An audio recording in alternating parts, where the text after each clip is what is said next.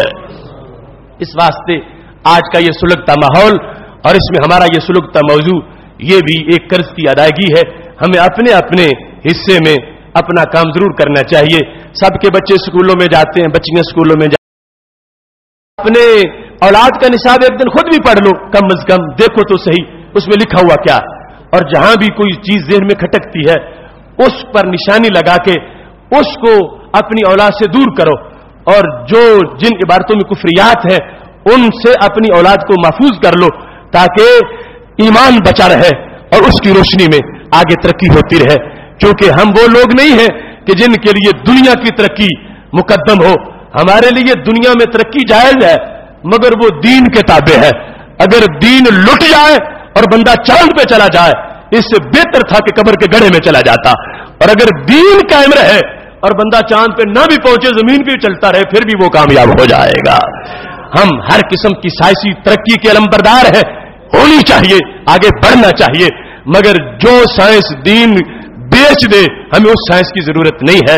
ہم اس سائنس کے علمبردار ہیں کہ جس کا پڑھنے والا پڑھانے والا مومن پہلے نمبر پہ ہے, سائنسدان دوسرے نمبر پر ہے. وہ بدنی قوت جس کی ہمیں ضرورت ہے ہم اس کو مدنی قوت کے زیر سایہ رکھنا چاہتے ہیں. ہم دنیا کا سٹیرنگ دین کے حوالے کرنا چاہتے ہیں. دین کی گاڑی چلانا یہ دین کا کام ہے, یہ دنیا کا کام نہیں ہے. دنیا اس کے تابع ہے. باقی ہر میدان میں ترقی کرنا یہ مسلم کا شیوا ہے, یہ مسلم کا کام ہے. ہاتھ پہ ہاتھ رکھ کے فردا کا منتظر رہنا یہ ہمارا ورثہ نہیں ہے. ہمارا ورثہ ہر میدان میں آگے بڑھنا ہے, مگر ہر میدان میں اپنے دین کو مقدم رکھنا یہ مومن کی شان ہے. رب ذوالجلال کا پھر میں شکر ادا کرتا ہوں کہ اس نے ہمیں آج کے اس دہکتے ماحول میں عقیدہ توحید سیمینار منعقد کرنے کی توفیق عطا فرمائی, اور اب لگتا ہے کہ وہ دن دور نہیں ہے کہ جب ہر طرف صداقتوں کا راج ہو جائے گا. کچھ لوگوں نے اپنا جواز ہی صرف شرک کی بیس پہ بنایا ہوا. وہ کہتے ہیں ہماری ضرورت ہے, کیوں؟ امت مشرک ہے, اگر ہم نہ رہے ہم نہ ہوں گے تو پھر امت کو شرک سے کون بچائے گا. اس بیس پہ لوگوں نے حکومتیں بنا لی, چونکہ امت مشرک ہو چکی ہے لہذا ہماری حکومت کی ضرورت ہے. کتنا بڑا فراڈ کیا گیا اس امت کے ساتھ.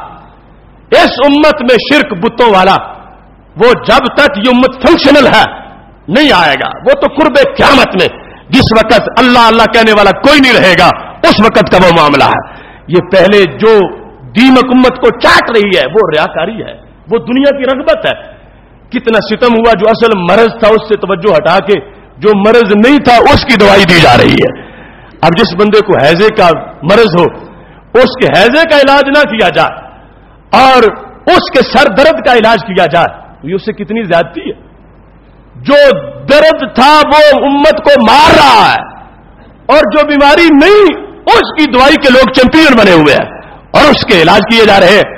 اس واسطے میرے نبی علیہ السلام نے تو یہاں تک فرما دیا تھا, فرما مجھے دجال کا بھی امت کو اتنا خطرہ نہیں جتنا مجھے ریاکاری کا خطرہ ہے.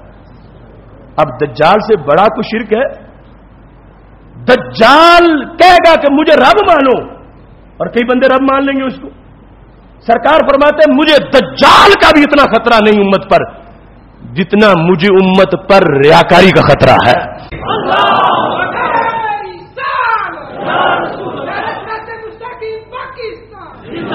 میرے بھائیو, آپ کو یہ پتہ بھی چل گیا کہ ادارہ صراط مستقیم کی اس وقت قوم کو ضرورت کیا ہے.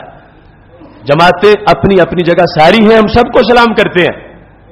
ادارہ صراط مستقیم نے اپنے پروگراموں سے یہ ثابت کر دیا ہے کہ یہ ایک جگہ خالی تھی جس کو ادارہ پوری کر رہا ہے. ہم یہ چاہتے ہیں کہ عقیدہ اسلام جو کتابوں میں بند ہے اور دلائل اہل سنت جو سورج سے بھی زیادہ روشن ہے ان کو مجمع عام میں پیش کیا جائے اور جن لوگوں کو مغالطہ ہے ان کا مغالطہ دور کرنے کے لیے دلیل ان کے دروازے پر پہنچا دی جائے. اس مشن کے پیش نظر 2007 11 مئی کو گوجرانوالا کو یہ فخر حاصل ہوا جب بھٹی میرج ہال میں صراط مستقیم کنونشن سے ادارہ صراط مستقیم کی بنیاد رکھی گئی تھی. 11 مئی 2007 کو یہ قافلہ چلا اور اس سے پہلے کعبۃ اللہ کے نور کے زیر سایہ اور گنبد خضرا کی ہریالی کے زیر سایہ اس کا منشور لکھا گیا. اللہ کا فضل ہے ہم تو بہت کمزور ہیں, نہ کوئی خاص تنظیم ہے, ابھی نیٹ ورک اتنا تیار ہی نہیں ہوا, لیکن وہاں سے قافلے پہنچے جہاں پر تصور بھی نہیں کیا جا رہا. خود بسوں کی بسوں پر لوگ سوار ہو کر چاروں صوبوں سے لوگ پہنچے. اس سے امید ہے انشاءاللہ بیداری مزید پیدا ہوگی اور حق مزید اجاگر ہوگا. اللہ ہم سب کو مل جل کر اس نیٹ ورک کو مضبوط کرنے کی توفیق عطا فرمائے. وآخر دعوانا الحمدللہ رب العالمین.